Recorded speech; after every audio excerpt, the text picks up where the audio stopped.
Friends, இன்றைக்கி டே 106. இன்றைக்கி என்ன விஷயத்த சொல்ல போகிறேன்னா, எல்லோரும் சொல்லுவாங்க ஹில் ஸ்டேஷன் மலை பிரதேசத்தில் இந்த கோழி வளர்க்குறது ரொம்ப கஷ்டம். ஏன்னா பிளெயின் சைட்லேருந்து கொண்டு வர கோழி அங்கே செட் ஆகாது, சீக்கிரம் இறந்து போயிடும்லாம் சொல்லுவாங்க.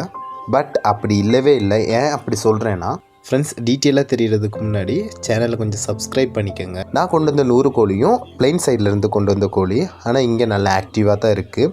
ஆனால் கொஞ்சம் கண்டிஷன்ஸ் எல்லாம் ஃபாலோ பண்ணணும். ஏன்னா எங்கள் ஊரில் குளிர்காலத்தில் 2 டிகிரி செல்சியஸ்க்கெல்லாம் போயிடும். அப்போ இந்த ஹீட்லேருந்து வர கோழி இங்கே அது சர்வை பண்ணுறது கொஞ்சம் கஷ்டமாக இருக்கும்.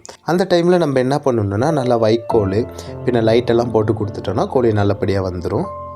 பின்ன இன்னொரு விஷயம் என்னென்னா, நம்ம மலை பிரதேசத்தில் தான் நல்ல மூலிகை செடி இதெல்லாம் இருக்கும். இப்போ நம்ம இங்கே என்ன பண்ணுவோம், கோழியை மேய்ச்சல் வரனால அது போயிட்டு அதுக்கு தேவையான எல்லா இலத்தலைகள்லாம் சாப்பிட்றதுனால செம்ம ஹெல்த் கண்டிஷன்லாம் செம்மையாக இருக்கும். நேச்சராகவே அதுக்கு நோய் எதிர்ப்பு சக்தியெல்லாம் கிடச்சிரும். நம்ம மருந்து வாங்கி கொடுக்கணும் அந்த மாதிரியெல்லாம் கொடுக்க வேணாம். ஏன்னா இங்கே குருமிளகு, இஞ்சி இந்த மாதிரி விஷயம்லாம் இருக்கனால நமக்கு தண்ணி கொடுக்கும்போது அதில் மிக்ஸ் பண்ணி கொடுப்போம். அப்போ நோய்வாய்ப்படாது கோழி, பின்ன நல்லா ஸ்ட்ரென்த்தாக இருக்கும், படுத்துறாது. நான் என்னோடய கோழிக்கு கம்பெனி ஃபீடு மட்டும் இல்லை, நேச்சுரலாக கிடைக்கிற ஃபுட்டு, பின்ன தக்காளி, இந்த காய்கறி அந்த டைப் இதெல்லாம் நான் கொடுக்குறனால எனக்கு ஃபுட் காஸ்ட்டு கொஞ்சம் குறையுது. பின்ன கோழி எப்பயும் அடைச்சி வச்சுக்கிட்டே இருக்கக்கூடாது. ஏன்னா அது கொஞ்சம் ஸ்ட்ரெஸ் ஃபீல் ஆயிடுச்சுனாலே க்ரோத்து நமக்கு வராது. அதனால எப்போவுமே நம்ம மேய்ச்சலில் விடணும். ஒரு 2-3 ஹவர்ஸ் நம்ம மேய்ச்சல் விட்டால் மட்டும்தான் கோழி நல்லா க்ரோத் ஆகும். இந்த மாதிரி கோழி வளர்ப்பை பற்றி தெரிஞ்சுக்க என்னோட சேனலை சப்ஸ்கிரைப் பண்ணுங்கள். உங்கள் சப்ஸ்கிரைப் தான் எனக்கு நெக்ஸ்ட் வீடியோ போடுறதுக்கு மோட்டிவேஷனாக இருக்கும். மறக்காமல் சப்ஸ்கிரைப் பண்ணுங்கள்.